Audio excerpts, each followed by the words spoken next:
It's amazing to see all the stuff up there, and among all the Beatles and Princess Diana and all of the other icons that are up there. We don't see ourselves like that, but it's lovely to be in it. Every outfit, you look at it and you think when you wore that, or what, you know, the stuff, some of the clothes up there, they're not like designer.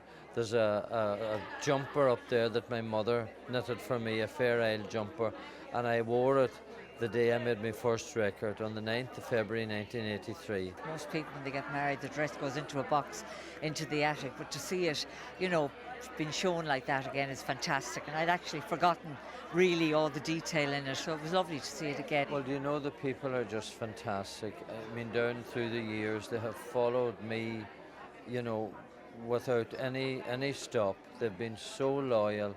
And even this is not a concert, it's just another event in our lives, and they're here to be a part of it. So we are grateful beyond belief.